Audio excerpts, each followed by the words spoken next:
All right, here we go in 5, 4, 3. You know what? Hold on, I'm going to mute my...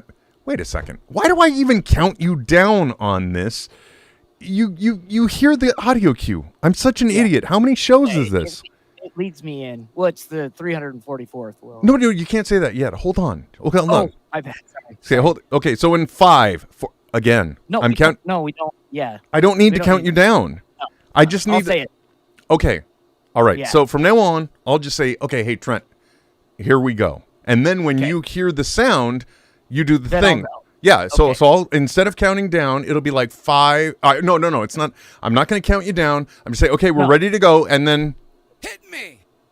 Episode 3. No. That's a practice. No. I was just saying what I'm going to do. That wasn't it. Okay. Okay. All right. Here we go. Hit me. Episode 344. You've got to throw some cold water on this situation. Start talking about nerd stuff. You know, nerd culture is mainstream now, so when you use the word nerd derogatorily, it means you're the one that's out of the zeitgeist. System activate. This is NetHeads with Will Wilkins and Trent Hunsaker. It's a tech podcast. But we are a ton cooler than your typical geek. You guys rock. And now, here's Will and Trent.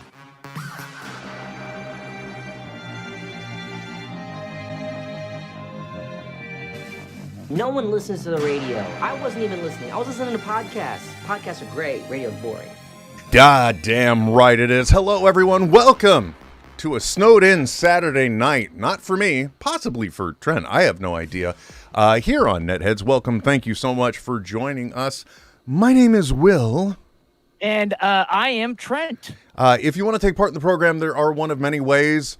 And just to make sure Trent has a reason to talk, let's go to the default. But honestly speaking, people can chat from anywhere. So... Oh, yeah. Yeah. If you are listening to this or watching this live, then you've got a platform more or less to message, and I'll see all of them. Yeah, and or just keep it old school with if you're listening on the repeat, even with the hashtag NetHeads. And that is the best and easiest one. Speaking of which, Trent, I was thinking that while we're doing this, if I really wanted to screw us over completely. One of the way that we go to multiple platforms, there are a few different companies that do this. So if you're like, I really want to start streaming, but I don't want to just limit myself to Twitch, although I think as a Twitch partner, you're supposed to maybe just do your content there. So. Yeah. But unless you're a person of note, then it seems to be like they don't care. But oh shoot! Speaking of which, doing it right now. Anyway.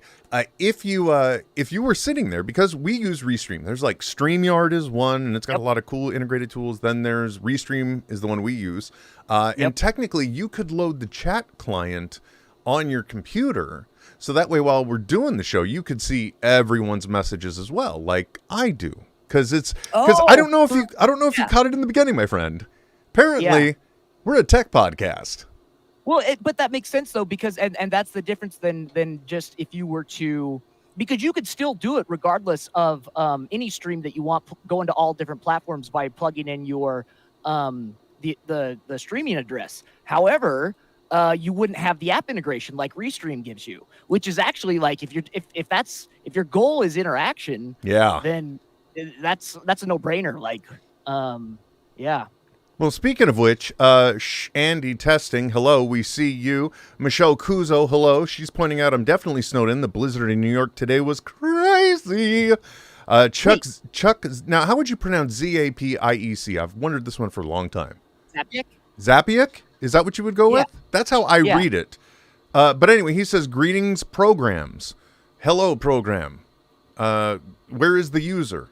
And Glenn also saying go 1-1 or go after 1 to our little bit. And Zach in the back also as well. So tis fun times. Welcome, guys. There was adverse weather, and I realized it had been it had been more than a month.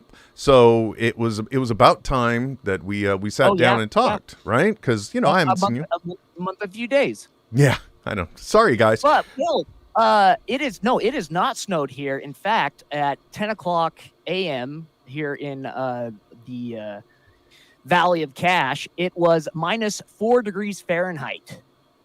Dang, man. Yeah. What is that? Yeah, Is that a real temperature? That sounds made up. And here's what's so but isn't that the like, reason why, if we were using like the instead of being Fahrenheit, if we were Celsius, it would make more sense, right? Zero is like freezing, right, in Celsius? Right. Yeah, so it would be like negative a lot more than 4. Yeah, you're right. None of it still makes sense. I'm so confused. Yeah. I don't understand it. Yeah. I don't understand how Well, it could be negative temperature, because that's still a thing is- temperature.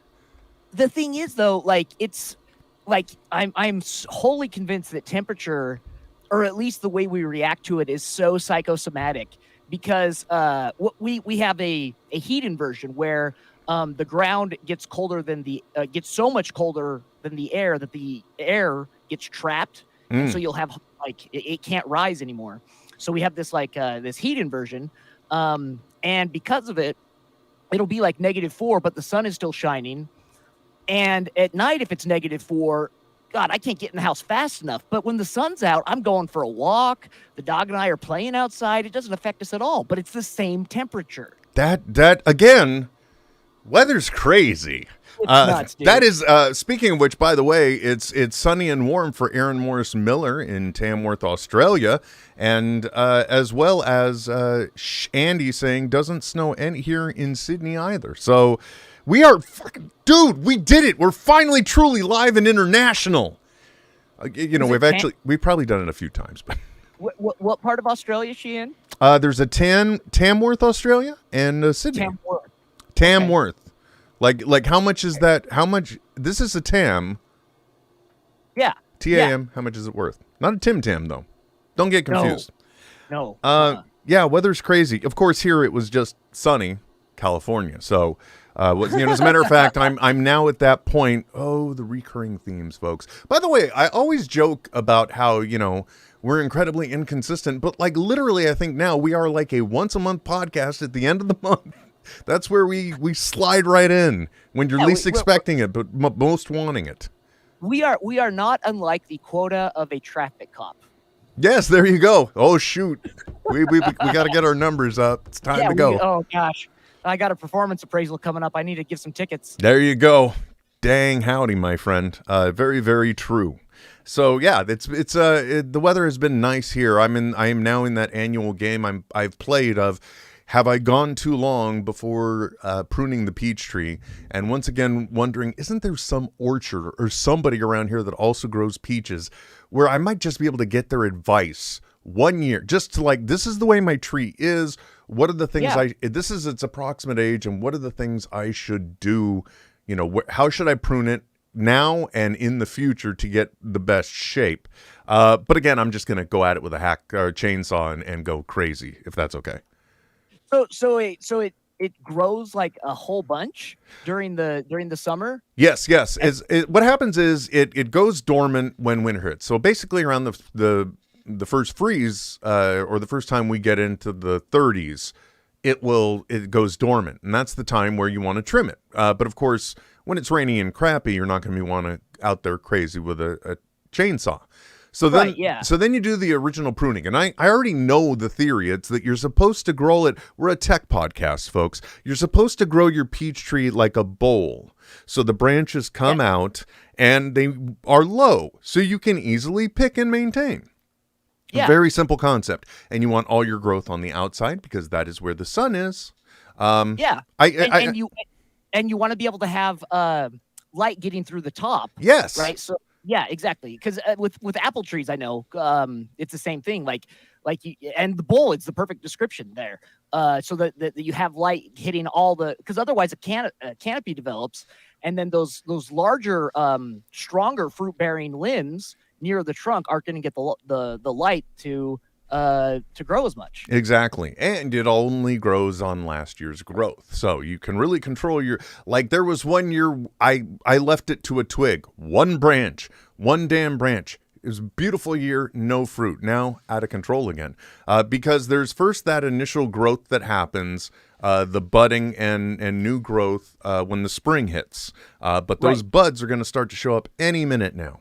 And then, thankfully, we've still dipping into the low 30s. It's not even February. It's gonna like really. That's when the growing season starts. Well, I mean that's when I can start to see. That's when I can start to see the little buds pop. That doesn't mean I hate you so much. Okay, sorry, man. Hey, one glove.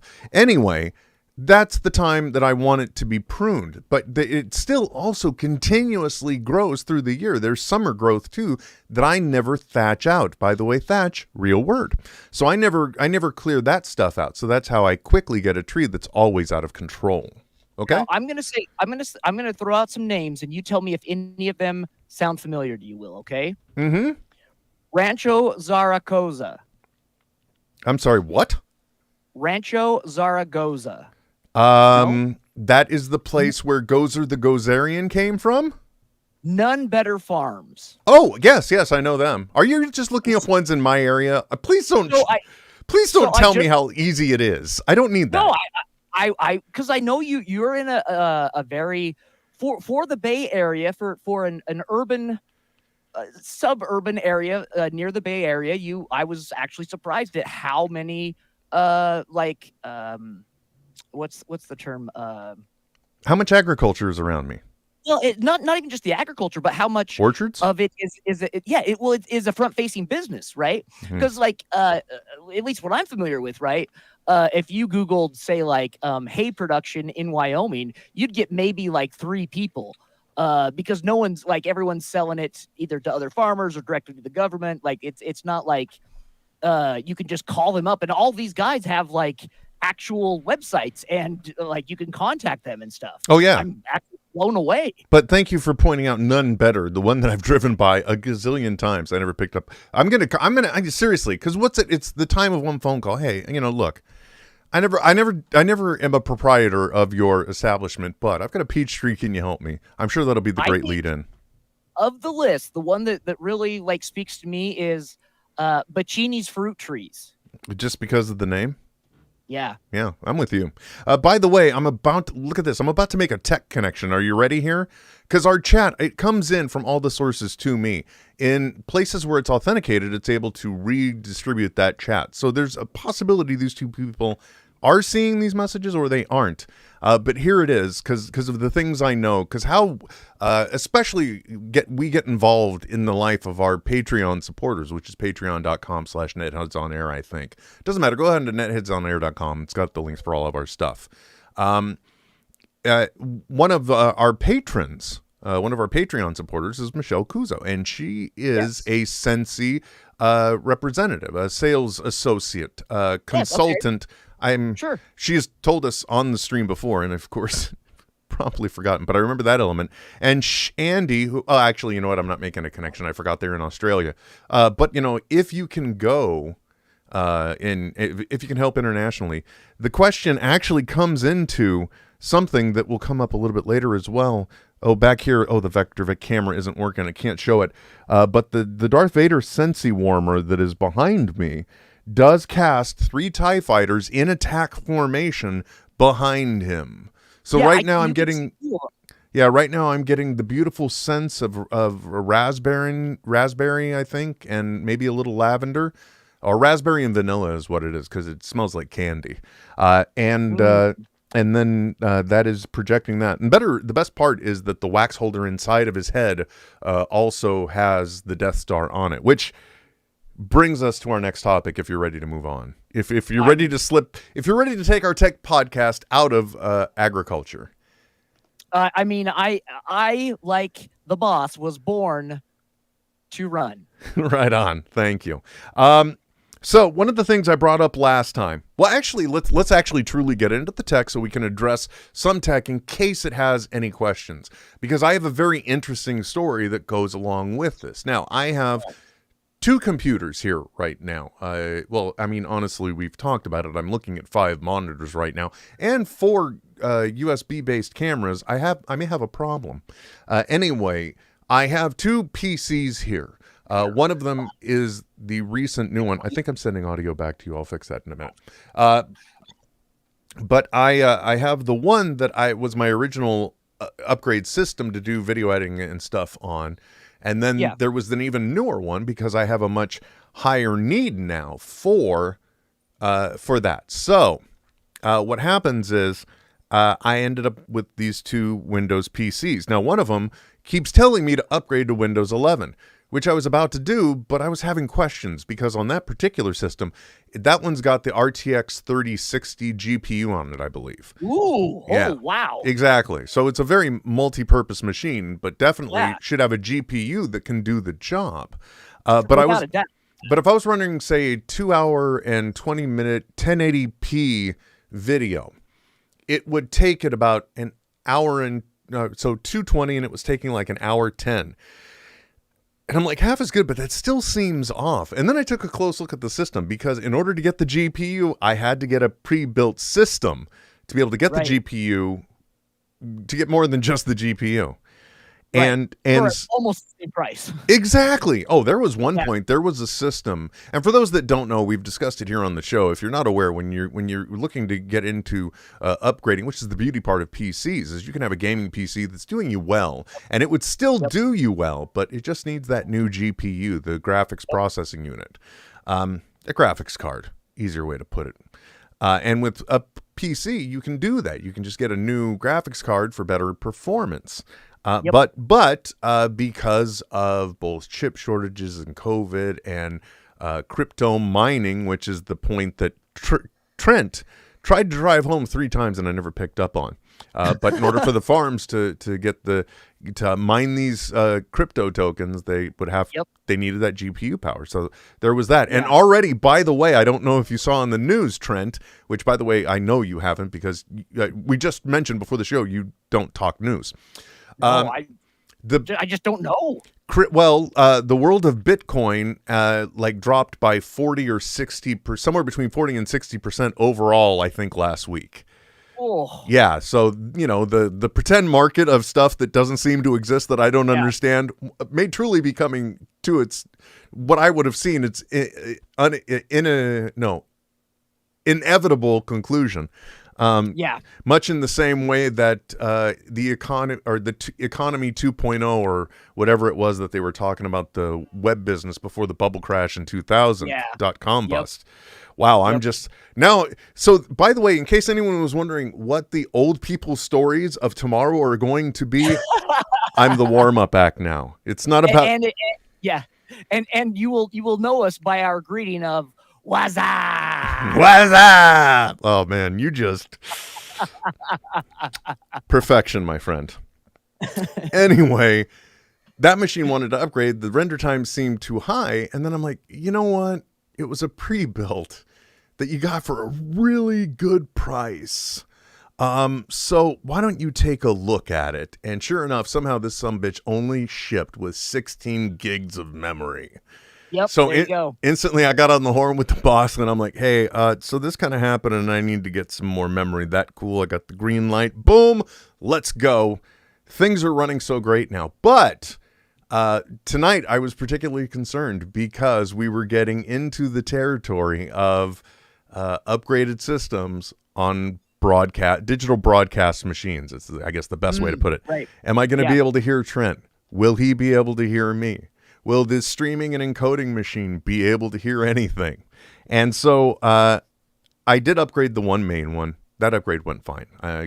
Both memory and it went up to Windows 11. And so far, really impressed, especially like for one of the things I learned, speaking of GPUs, is that Windows 11 handles GPUs and HD resolution much better. I have actually seen a notable increase in quality. Really? Yes, definitely. Things look much prettier. Well, man, I've learned in when I was just hobbling along with the GPU that I had, there are so many tricks to optimizing the speed that you're dealt. And one of the big ones is especially when you're exporting a project, if it's going to be reprocessed regardless what, so like YouTube, for example, then just crank it out as big and fat as you want and let them do all the heavy processing, because they're gonna, like, no matter what, they're going to compress it into their own codec anyway.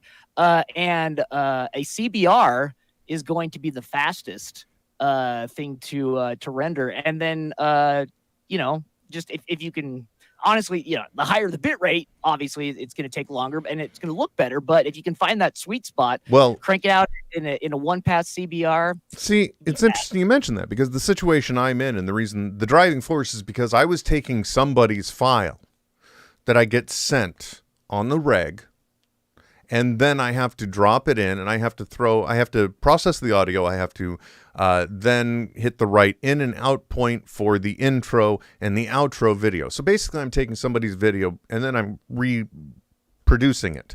So Yeah. I want the highest quality up front. Yep. But again, like you said, by going with optimized settings, not having to worry about variable bit rate, that's going to take away one. Another thing too that seems like a stupid one to me, but there are always like certain audio settings they want to do. But I just say, look, if the audio is stereo 44.1, okay, then I'm going to stick with what's coming out as stereo 44.1, because I don't want to mess around with and of course whatever particular speed you're doing. If it's 64, 128K kilobits per second, I'm really throwing out the terms. Well, and that's this just way it. it's not having to resample it. Yeah, and exactly. And if you set it up right, if you set your timeline preview to be what you want for the export, it won't render anything. Yeah. Because it's already rendered it. And so it'll just stitch the files together and kick it out. Yeah, the enter key is my friend. It's just like, I'm like, oh, that went pretty well. And if it's not time to do it, like if I'm going to go out for the visual side, that's fine, because when I'm doing the audio side, I can also just hit enter and tell it to render out all those effects. And then I go back and I process the audio, because audio is just audio as far as it cares. So exactly. And it is like not even a blip on like a CPU when you're watching like your metrics. And it's going through, and it'll always render its audio first, and it takes seconds. Yeah. Compared to the heavy lifting of like After Effects compositions. Hey, folks, video optimization output brought to you by your friends at NetHeads. So I did want to talk about that other machine because that one also I got as a pre-built, because it was like with parts and labor, I could hunt out a system. Or if I'm getting this one at an insane price, I'm just going to go with that and pay a little more for convenience. However, it was billed as a gaming PC, right? And it was an off-brand. It's also one of those ones that really pisses me off when you actually take a look at it, because essentially you've got a mini board inside of a full-size case and whatever. I digress. It has lights on it, though. Yeah, they're using that rainbow pin set. On the motherboard. Thankfully, I don't have that in this one, because that's just so. It does have glass, though. I mean, maybe there are LEDs that I never enabled. All I know is my biggest complaint in my house is about, because I don't understand, other than, well, you live in an agricultural area, how we get so much dust in the house. I'm guessing it's 3 dogs in agriculture. Take those 2 into consideration. The other day I looked down at that machine and I'm like, okay, we're going to shut this down and we're going to vacuum that out, because what the hell? Dude, that's another thing too that I noticed. Like if I went through and cleaned the GPU off like twice a week, crazy how much a difference, and the heat that got cut down, and it could just move so much more power through it. So just little dumb stuff like that. It really makes a huge difference. It does. It really does. And that particular system actually too, in the ways that somehow you get things screwed up in software. The other reason why I wanted to make the jump on it to Windows 11 is because I was relatively certain it should be capable. But also it had some system errors, some DLLs that for stuff that doesn't exist anymore or something. And I didn't want to go hunt through and clean it, because usually with an OS upgrade, you can wipe that out, right? Yep. Well, and that's the other thing too, that like is, I don't know, you talked a little bit about upgrading, and I don't know if this is the case, but I have a sinking suspicion that for a lot of pre-builds, it's not necessarily we're putting together the best system. It's what have we got in the warehouse? What can we throw together that will work? and which is fine because you're still getting a good deal on everything. It's even Just know that going into it that you're going to need to upgrade eventually. Yeah. In some places. Yeah, and it's not even like warehouse. It's more like we can get a bulk discount on this and put it in here, add these components. Now we can call it a gaming system. Yep. That's kind of that's kind of the case here. And this brings me to my point. I finally like, okay, well, I'm not getting that message here. So I go through Microsoft's site and I hit the Windows 11 guide, and it's like, oh, finally I get to the area where you can check if your system will go. They have you download an app, naturally, PC Health app. And the minute I put it in, it came up as not qualified. And it told me I'm not going to go into the full tech details because it'll be boring. The long story short, I had to upgrade the BIOS on the motherboard itself, so the basic input-output system. And because that needed to be upgraded and because it was a pre-built, it was very hard for me, but I eventually was able to work my way through it using, and I think like CPU ID or another app like that to actually look at what the motherboard was thought to be, and that led me to being able to get the BIOS. The minute I upgraded the BIOS, boom, Windows 11 loaded, error gone, and somehow mystically and magically, you can hear me. So it's a great day overall, but it's not an easy path. So that's, like Windows 11 on one machine, perfectly fine. This one should have been within the window, but required a little extra effort. That I understand why people still get confused by computers, because I'm supposed to be really good at this, and it took me 4 hours to work through that issue, man. Dude, all this week and most of today, and I still haven't figured it out. I cannot get my upstairs editing bay and my downstairs editing bay to share files over the network. I'm at a complete loss. I have done damn near everything I can think of. The last thing I did was I just disabled IPv6 to try and force it to go to 4, and I still can't get them to talk to each other. I have no clue what's going on. Oh man, that was ticking me off about that system. It would get into this jam where suddenly, for some reason, it can't see the network-enabled hard drive. It only wants to treat it as a media device, and because it happens to have a portal, it sends me to the login for it. Yeah, exactly. Like, I know this sounds so dumb, but what was it? 3 years ago, when they actually had the groups, like a home group, and you could just create your own subnet network of shared stuff. It was so much easier. And now they want you have to be signed into your Microsoft account, and they don't want you to use the local account. And it's just let me have control. That's why I'm with you guys. Let me have control. Yes. And no, I don't. Microsoft, we see the way you handle everything else. I don't want to give you responsibility for my final authentication and security on my home computer. Yep. Am I wrong? Exactly. Yo, that's my John says, I really need to pick y'all's brain about my setup sometime. Definitely. You can always email us, netheadsonair@gmail.com. Look at that. Work that in right there. So anyway, fun with upgrades, Trent. Not so fun, but we got them done. By the way, Chuck Zapiak also said, wow, Trent looks like he's lost a crap load of weight. Good on you, bud. Which is the same thing I keep saying to Trent every time we get on camera. I'm like, good golly, man. Eat a sandwich. Do I need to send you some of the Patreon funds? Is there a problem, I mean... I am really psyched for your participation tonight, though, because he flat out told me before we went on air, and that's 8:00 his time. He's like, making some coffee. I'm like, yeah, bring it. Yeah. Yes, sir. So one of the things I mentioned on the last show, Trent, is that for Christmas I was getting another 3D printer because one is just not enough. Oh, actually two, because I've got the FLM and the resin one. And so I got another one, and I'll tell you, when I came up with last time I should talk about the things I printed since last time, I did not anticipate outing myself this bad, my friend. I don't think this reflects very well, especially considering it may have been a month since the last show, but I stopped printing, I think, a week and a half ago because I may have been getting a little obsessive. That's all I'll say. But without further ado, let me take you on a little trip, which is great for you, the podcast listeners. Here comes a visual segment, so thanks for sticking with us. First of all, one of the quick throwaway things that I did because I was testing some new filament is I printed this Avenger symbol that I will paint and hang on my wall. And the other one where I got some print bed curling, because basically this stuff starts drying and hardening.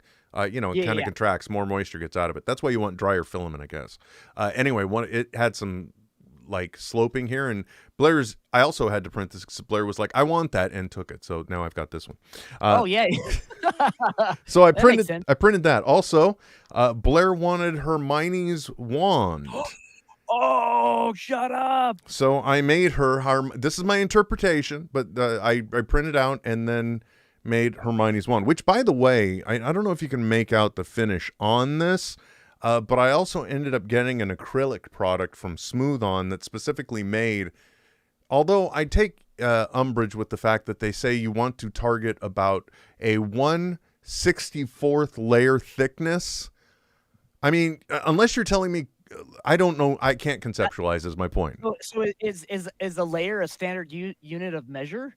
In this case, yes, because it's an epoxy that you're brushing on, and they say that the you want to go for about a 1/64th thickness, and I'm like, I don't know what that is. Went really well on here, as you can see, and I'm really, she likes it, and I'm kind of proud of it.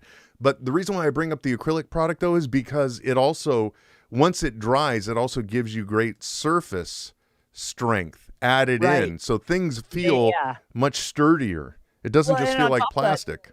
I would assume that it would also do two things. It would, if the print was rougher, it would stick to it easier or more easily, and at the same time, the acrylic would supersede the necessity for any sort of sanding out that you would have to do, unless it's like big chips or anything. But it would be thick enough and smooth enough that you wouldn't have to go through with a really fine grit sandpaper. Or to cover any sanding, because that can take me to another. Okay, so I got my printer. Now, do you remember what I printed when I got my first FLM printer?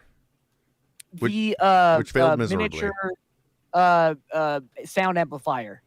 No, close. Oh no, yeah. Well, that was resin still. It was my failed Mjolnir project, and I only say failed because I made a poor decision because that particular print went for like it was it was a hollow body, so you basically are printing a frame of the whole Mjolnir hammer. And like snapping it together. Yeah, I tried to put some expandable foam on the inside, and well, in those conditions, that it was never going to cure. It was always going to require gassing. I mean, it was a failed concept. So the first thing I printed on the new FLM printer was a Mjolnir. Whoa. Which I also used the epoxy on, and most of the issue that you see with it is because I was too impatient in trying to clean off my sanding job. Now, interesting story, this is actually printed with a Krylon paint that is called Looking Glass. So if you put it on an ultra smooth finish, you almost get a mirror finish, which I've really got to smudge up the handle. It's like a chrome effect, which I love for this. So now I just need to add some weathering to this bad. But look at the detail on those runes, for gosh sakes. Well, and that's why I think that like the any defects that it might have just make it look like battle scars. That was my hot take too. At the point where I was like finishing off, the only thing I needed to decide, I wanted it to be camera ready, so I just put some brown acrylic. But I've I do have some brown micro suede that looks like leather that I could put there, or I can actually just go to the craft store and get some leather. But I use that same stuff on this because the print was the head, this part of the handle, that part of the handle. And what I did is I modified this part so that way this one has an insert, this has a receptacle, and vice versa to help at least for bonding. And it was still kind of a little iffy. But once I applied that epoxy. Yeah. Well, because think about it. Like, I can only imagine like the pressure that would be put on it without having a solid shaft through the center of it, right? Like it's gonna compress on those thin sides as you're swinging it around. Like it's not gonna break on the head. It's gonna break in the handle. Yeah, exactly. Well, and let's face it, folks. What that through it. I'm not going to be running around making my own Marvel movie with this. The only thing I'm going to do is print a stand that'll have it somewhere on a shelf like this. But I still want it to look nice, and I still need to put a strap on it. But even like, check out how it sounds. I'm showing the camera me knocking, and the microphone's over. Gene, I'm somebody's pro audio guy. Remember that. But I'm really proud of this. It's almost finished. And I'm sure when I was doing it, my wife was probably wondering why. But now I'm like, look, that's why. Another thing, Denise got me for Christmas. It was the Office Pocket Funko Pop Advent calendar. Sorry, I lost that word. And so I'm like, well, where am I going to put these 24 little pops? These micro pops. And I'm like, well, I'd like to put them on the wall, but how am I going to? I'll tell you how I'm going to. With interconnectable hexagon shelves. Yes. And this is the beauty of having two printers, because while one was printing hammer parts, the other was printing shelves. I never felt like I was accomplishing so much while being responsible for almost none of it in my life. So in modern design in Utah, at least, Utah known as the Beehive State, the honeycomb interconnectability stuff, like it's just in all design right now in Utah. Like you go downtown Salt Lake, like everyone's logo is just a bunch of hexagons, dude, all honeycombed together. Like it's super popular around here right now. And the nutty kids that are streaming and making content, they're putting light up ones on their walls. It's all about WandaVision. It was all about the hexagon. Yep. So come on, man. That's kind of. And I realize I have more of these pocket pops, and there are bigger versions of this for the larger pops. So, yeah, I'm kind of excited. So what else? So there's that for the Funko, which was cool. That was going. And then I'm like, well, you know what? I want the Echo Dot back here. I want something better. And I'm giving one away. I'm not giving one away. I'm giving it away already by pointing it already now for a second or third time.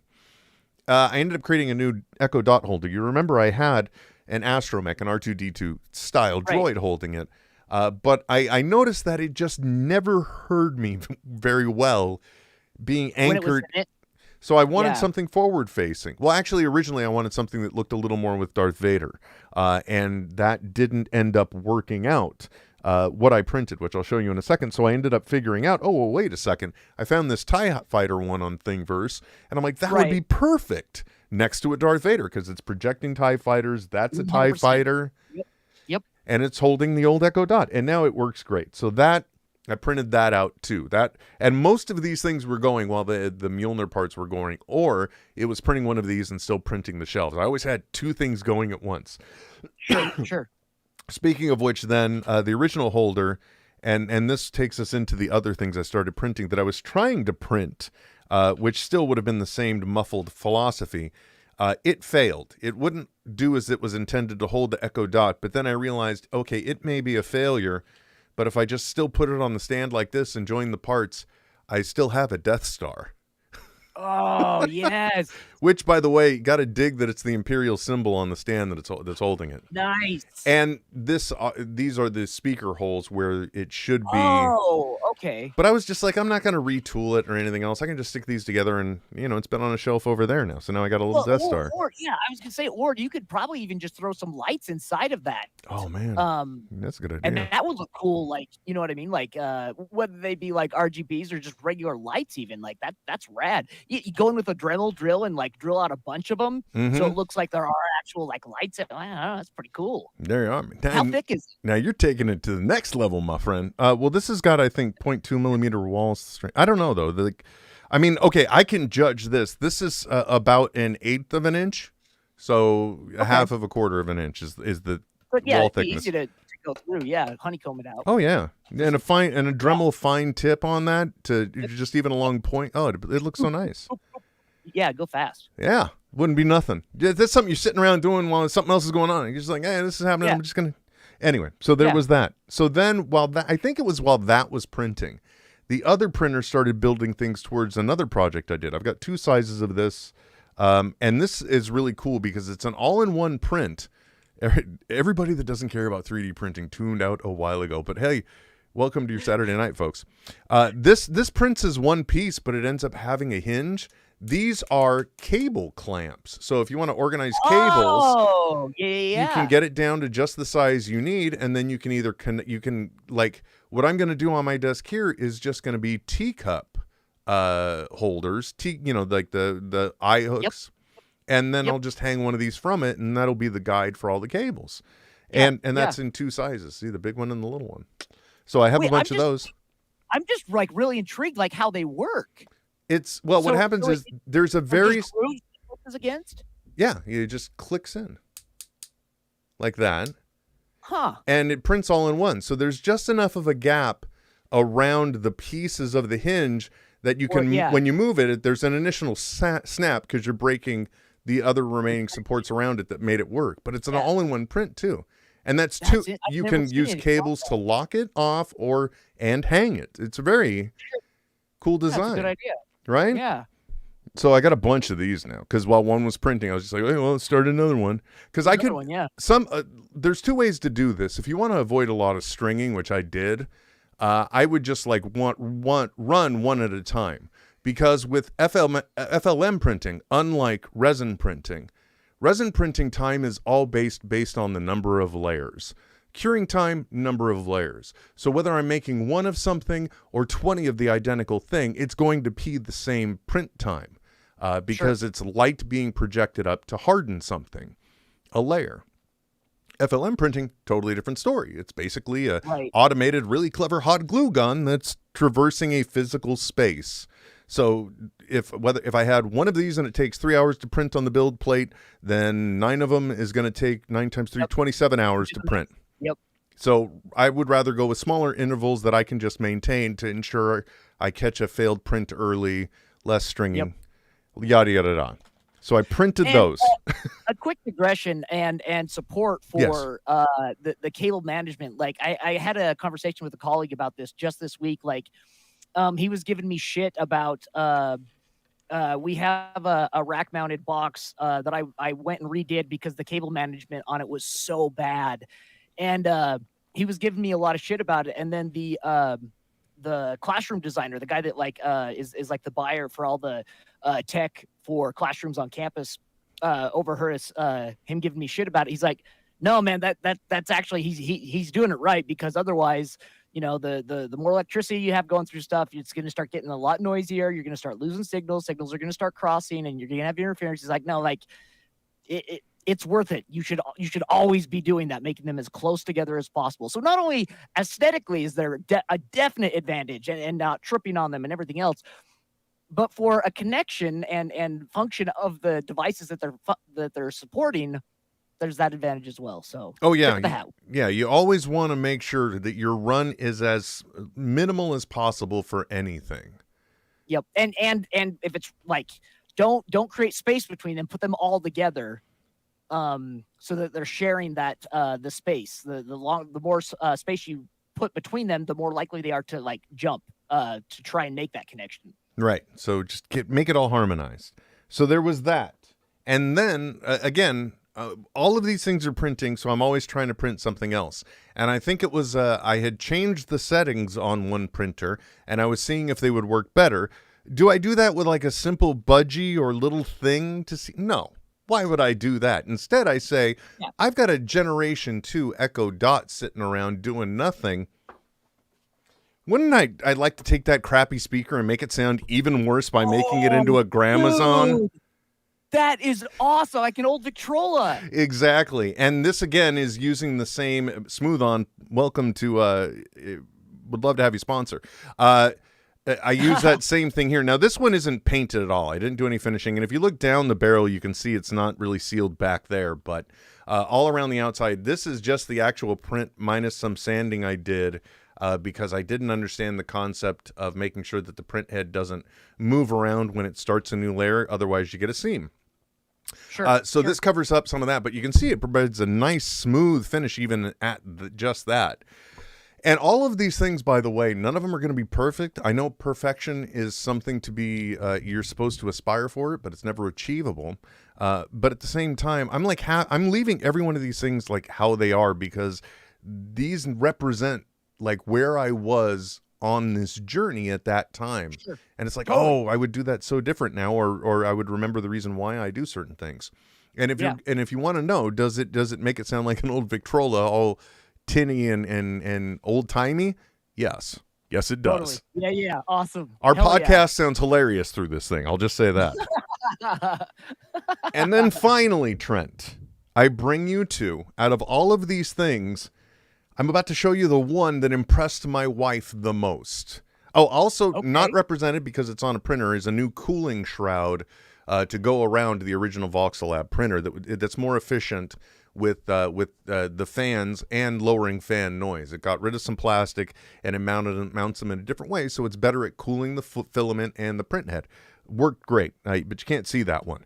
But now I'm going to show you the one that impressed my wife the most. All of these are interesting and amazing, and wow, that looks cool, right? The chat is loving them. The Death Star is cool, right? I'm going to show you the one thing that impressed my wife. Are you ready for it?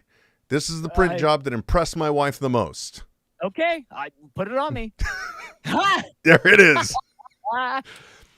This is a faceplate for a standard 2-plug outlet. It's an outlet cover. That's what they're called, Will. Yep. This right here is what impressed my wife the most, because over time, through furniture moving and things, we've smashed a few faceplates. Dude, who had like, and they're just barely hanging on by a thread. Oh, literally, like you got Michelle Kuzo's laughing at that one. Yeah, it's true. Yeah, seriously though. I mean, and you got light switches, or you just, you weren't paying attention and you just overcranked this. Now the whole thing is split and you're regretting it because the next time you loosen that screw, that bottom's falling down and you've got to deal with it. I made 3 of these and fixed this one ended up actually being an accidental extra. But at the same time, the other thing that I thought was really cool about this was that here I just had a very practical need.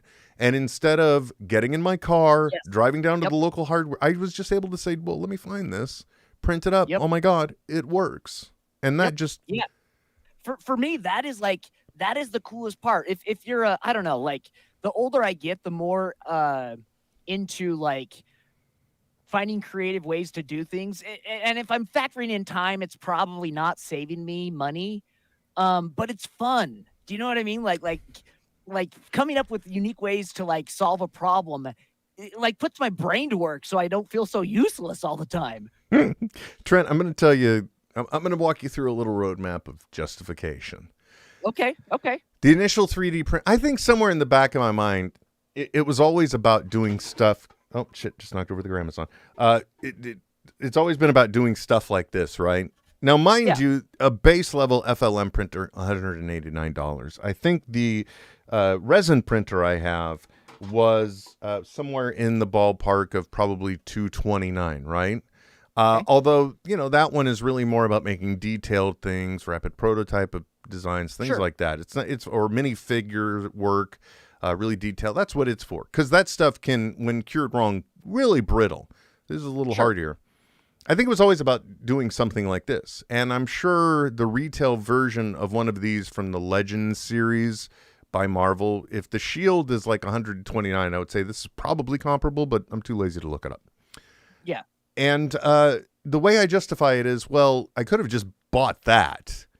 But now technically I could make as many of these as I wanted to. If I wanted to make a Mjolnir for Trent, I can make a Mjolnir for Trent and send it. Or if like you did break the handle, you could just fix it. Yes. Rather than having to like repay to order a new one. I always understood the logic that Andy McElfresh brought of a 3D printer when I think on an episode of Edumacation he mentioned like the remote control, they lost the battery cover for it. So then he just went and found one, printed it up, and there it is. Because somebody will have had a need and they will have done something and have made one of without these. a doubt, yeah. So that's a much longer segment than I anticipated, but that is the 3D journey since our last program. Obviously, like I said, it's been down for about a week and a half, 2 weeks, but like I've already found some other things. Like one of the next things I'll be highlighting, so I may as well just get it out of the way now. You know how with the larger detergent bottles for like laundry detergent and fabric softener, they have a screw cap area for the vent. So that way you can get airflow and it can get the air out of the dispenser portion. The next thing I'm going to print, it's an attachment that instead screws onto that, so you still get that. But after you've filled the cup and poured out your detergent, you put the cup upside down on it, and it drains back into the bottle. Dude, that is because there are like I found a few that are of the spouts that are designed that way so that it will, but the ones that don't, it becomes the grossest, thickest, like gross, and then the lint starts like attaching to it, and it just turns into a mess. Yeah, and it's just disgusting. It's disgusting. Yep. It's all. I mean, it's so disgusting dealing with the cups. I just pick up the jug over the spout. I do the same thing to avoid it because it doesn't work otherwise. Yeah, and I don't know what it is with the detergent and the fabric softener. Maybe it's because they have some kind of dye, but it's like you're always risking staining your appliance. And yes. I'll be honest, Trent, we recently upgraded because it was time for us to get a new washer, and of course, apparently you must have the matching dryer. Actually, it would have driven me nuts if they were off at this point. So we got them, and you know, now they're all nicey, fancy, and shiny and chrome, if you will. And I want them to stay that way. So yeah, dude. Oh, there is nothing like if you can use the term sexy for home appliances. yeah, Like they're just like perfect example, right? When anything Breville shows up, brand new. Oh, dude, that is sex in a box, is what that is. I overpower and overuse my Breville Barista Express. I use it so much it should almost be considered. It should maybe some labor law should come in on it because it's gross. the way you treat it, Will, it's gross. Right, exactly. And by the way, also from the chat, Michelle Kuzo bringing up the other thing that people do. But I'll tell you why I don't do it. They'll just throw the cup into the wash so that way it'll come out clean. Wait, but really? Yeah. Which it can be fine, but depending on the strength of your agitator or your laundry load, you think, oh, great, and then you put it back, and then your wife goes to use it, and she says, why is the cup cracked? So you can't do that. Yeah, or if you're doing like a load of sheets, yeah, and it gets stuck in one of the pockets for the fitted sheet, and then you've got to like. Can you imagine like trying to like untangle a mess of sheets and like pull that and like ugh? Yeah, exactly. Nobody needs that. Nobody needs Forget that. about it. Exactly. So that is definitely it's now I'm starting my For You page on TikTok is really starting to get customized for 3D printing. And I'm now I'm starting to see everyone's like, well, there's two categories. There are the people that are posting videos to get people to come back, and they're usually printing really cool things that you're just doing it because it's cool, like an all-in-one crystal dragon print that has articulation the same way those clips do, so it's like a wiggly worm kind of thing. It just moves all around, but it's an all-in-one print. So, somehow you're printing a physical thing that's interconnected and has movable parts, but still somehow is one print. It's still, kind of like the one piece, at least always at the county fair, there'll be like those snakes. Yeah. That'll go back and forth, and they're all just one piece of wood. Just like those, just like that, but in 3D printing. Yeah. So it's a lot of that stuff. But then there are people that are like, oh, take a look, take a look at this. And it's like a practical as crap thing, such as that. So that's probably going to be some of my printing now. But, it's also another reason why I haven't been printing much. Not only did I need a break, but I have some complaints about the new one. It's faster, but it needs to be tuned. And the firmware, both on the display and the unit itself, have an update. So I think some of my issues, once again, always comes down to upgrades. Sure. I think some of my issues are right there. But that was my journey. I still have to admit that the Hermione wand, I'm really impressed with. Not just because it was an experiment and a risky one for me. So, and somehow I pulled it off. I'm just getting the two tones in, and all the leaves actually look like leaves. I'll tell you too, the Mjolnir one. The other thing I need to do is fine tune how supports go, because honestly speaking, it looks decent. The runes here look really nice. Yeah. I had to do a lot of work to save the ones on the bottom because I printed it like this, because I figured this area, it can require the most finished work it does because it's the least seen surface area on this thing, right? You're mostly going to see this. There's not very often, this is going to be the view. I mean, if that's the view coming at you where you're seeing this, there's other issues involved. and you'd have like a leather strap around that bottom part anyway. Yeah. So then like these runes almost got completely ruined by the supports that print up, so that way this angle that's coming out can happen. Because in this particular case, that's the challenge, is that you can't really start something printing out in free air. So that's where supports kind of come in to make sure you can bridge that gap.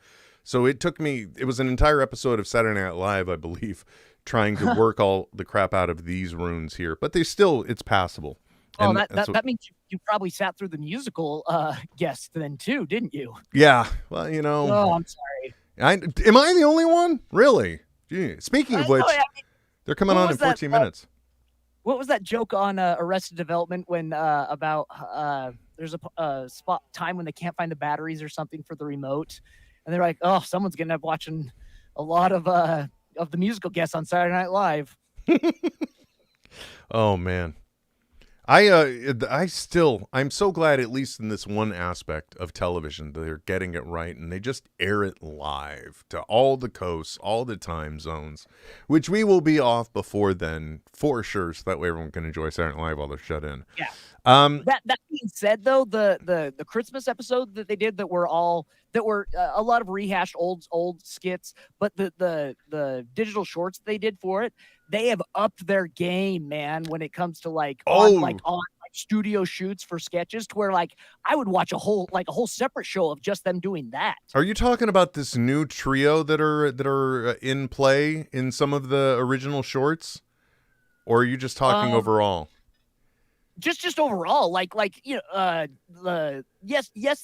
new trio, but also just the cinematography they're doing, the studio setting, the cameras they're using, even like there's such a huge difference between your E&G style broadcast cameras and like a really fast lens digital camera that they shoot all those with. Like it looks totally different. Well, and I think that's the show evolving with the times, realizing, honestly speaking, I think after Dick in a Box, they realized our show's survivability is going to play a lot off of, the virality of the other things we do.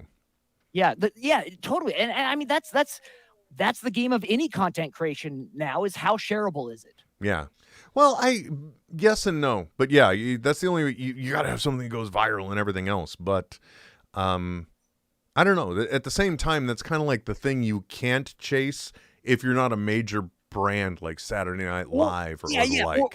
Or at least that shouldn't be your driving factor, right? Right. If it happens, even better, right? Focus on what you're doing and do it well, and that will, if it's good enough, that will come. Go with the Mystery Science Theater 3000 approach, which is not everyone's going to get it, but the right people are going to get it. Yeah, because at the end of the day, it's always better to have fans than customers. Amen, brother. Preach. Because some of them will even pay you to do original content that you may not have done yet, and you're almost considering refunding the month because it'll be easier. I'm sorry. Anyway, so that in a nutshell is kind of almost everything I have to present. Although in the audio tech area, I got to tell you, my Christmas gift from the Nagathon Exchange did arrive. And after getting this, my only gripe is that these are $40 because I want to replace every computer input to my soundboard going into one of these, because it's taking an unbalanced signal and making it a nice, clean, balanced signal. This is aside from every gift my wife gives me, this is one of the best things I think anyone's ever bought me. Well, I'm glad you can put it to use. Oh, amen, brother. I most certainly can.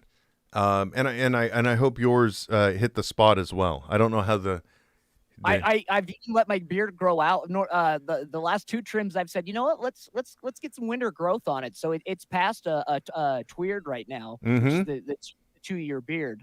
It's getting some good length on it now, which I feel like I can do because I'm able to take care of it better, especially with those split ends, man.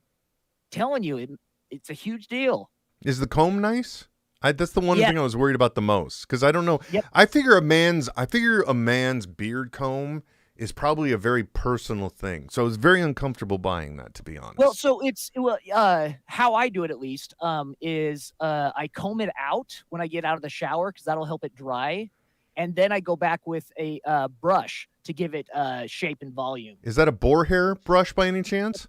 Yep, that one in the same. It's amazing how much a bald guy knows about hair, isn't it? You'll give me that. Anyway, Trent, I have totally overpowered the entire program. Let me just ask you now. You got anything to talk about, buddy? Today has been just damn frustrating, as I mentioned earlier, trying to get my network set up to yeah. So there's that. Oh, one other thing. Speaking of all things plastic and printing and whatnot, you can never, in my opinion, you can never have enough or sufficient coverage when it comes to Pelican cases. Right now, Pelican's like the Q-tip brand, right? You can go to Harbor Freight and get the Apache brand or right. whatever. Okay. But, So for those of Pelican you that are wondering. yeah. These are those very concise, hard plastic-looking cases that you can put things in. You know, like not sure who's the other. You're looking at the brand right now.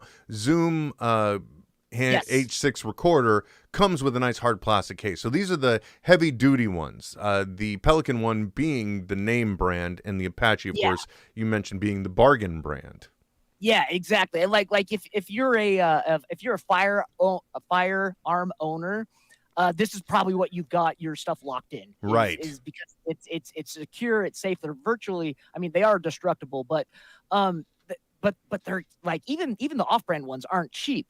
And I was on a forum for adventure riders, which is adventure riding is like taking your motorcycle and going off the paved road and you're going to go off on a fire road or a logging road and go on an adventure, right?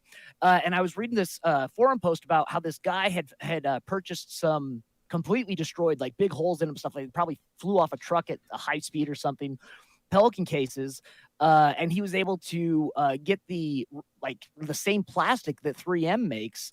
And then he went in and he patched it and plastic welded it and sanded it down and repainted it. But by the end of the forum post, I was like, holy shit, those look brand new. Like it really, again, back to what I talked about last time, I just need to pull the trigger and get a goddamn plastic welder, man. Now, we kind of both keep crossing terms here because with FLM printing, working with PLA like I do, to me, a plastic weld, I'm joining two pieces of printed plastic together. And like, if I wanted extra support, then I would be using like a hot knife, a heated knife or a soldering iron to kind of make crosses against there and kind of back seal the seam on these things. But what exactly do you mean when you say a plastic welder? Yeah. So the concept's the same, right? Like it's probably more likened to a TIG welder, right? So a TIG welder, you're it's feeding the metal that you're using as what you're using to join two pieces through the electrical charge, right? So it's feeding out continually, almost like a hot glue gun, right? So same idea with, and there are different versions. Some are just straight up like a soldering iron where you have a piece of plastic and you're just heating it up and melting it onto wherever you want it to go. But the nicer ones, you'll feed the plastic through and then it'll heat up, plastic comes through. And then also on top of that, it has heated air blowing down around it so that the other plastic that you're adhering it to is also warmed up until it can kind of gel together that way. They get up to 2,500, 3,000 degrees for some of the industrial ones. But I have not run it outside of auto body guys. I've never really had any interaction with people that have worked with them before. And what are you going to do with it? What would be your goal now that you want to pull the trigger? Cases, man. If I could put all my gear, convert it over to hard plastic cases, then I would I'm just always so worried about these soft case, you've got a $3,000 camera sitting in a soft case and I'm in the back doing something, who knows what could happen to it. It just, it's so would you be taking the same kind of, I'm assuming you're not meaning making your own cases, but like finding some aftermarket damaged ones and making them usable like this guy? That and another thing that it would help with is I've done some is when you do have those plastic cases, it's nice when you can compartmentalize them without the foam. So if I were able to create my own dividers with plastic, because the foam's damn near a foam insert for those is almost as expensive as the whole damn thing itself. Yeah, so definitely. If I could compartmentalize it, then I could, and then that would also allow for more customization for the foam itself, so that things have their set place and they just sit in there nicely. Hot damn. So basically it's almost like taking 3D printing to the next level in a way. Kind of, but it sounds like a phenomenal pain in the ass too. Like I'm gonna it totally does. Yeah. Especially if you're like, I'm going to customize it with my own dividers. All right, so I got to custom cut some metal. So I got to mold on each side to be able to build this wall. And then, totally. I mean, I don't know if that's what it is, but I got to look into it more. But I'm hoping that you could just buy sheets of the plastic itself, cut and then weld it into where you need it. Right, but that would make a lot more sense. That makes far more sense. Yeah. Because that way you're just doing finishing work. Exactly. Yep. Yeah. Or welding, as you've been making the point the entire time. Yeah, just putting sticks of stuff together. Thank you, Captain Obvious. You're most welcome, everybody. By the way, too, actually, to our Patreon supporters, again, thank you. Each and every one of you. We love you very much. I just want you guys to know that there will be an announcement about those nutty challenge coins again. Ooh. So we'll be making a special member-only announcement there, specifically because you guys are the first ones to know. We want to make sure you're the first one to know. Next time we record the show here for everybody, we'll let you in on it as well, because it would almost be goddamn stupid to not to, because how else would we motivate you to join, right? Yeah, exactly. But announcement forthcoming. I'll probably be sitting down to do that myself tomorrow because Trent's got shit to do. So anyway, that's about all I've got for this time, man. I mean, it was a crap ton. I mean, I'm just anecdotally, I would, and I know this is not going to reach him through our airwaves, but in my wheelhouse, a huge, ginormous congratulations to Tom Phillips signing with Impact Wrestling after WWE let him go. He's now signed with Impact, a company that I've worked with a couple of times. Great company. I think they are the model for sustainable professional wrestling. And I truly believe he is so underrated in the industry that dude could go anywhere in any sport and just crush it. So congrats. Oh yeah, definitely. And that's the commentator individual, correct? There we go. Just to catch everybody up. Yep. So yeah, because I used to work with his wife. And I conveyed that message, and he thoroughly enjoyed hearing it. So very wonderful. And of course, I had to make sure to say, and my buddy shoots Devotion Wrestling just as a hope. Maybe he'd look at it. Maybe. Very good, man. Very good. Well, I'm glad to hear that. It's nice to hear when good things happen to good people, because we always need more positivity in the world, which is why we may as well just shine a light on the good stuff, and everything else it's got its place somewhere else for somebody else. Ain't got time for it. Sure. Anyway, guys, thank you very much for tuning in. Thank you for joining us. Saturday Night Live is coming up next on your local network. And until next time, my name is Will. And I'm Trent. And we will be back soon.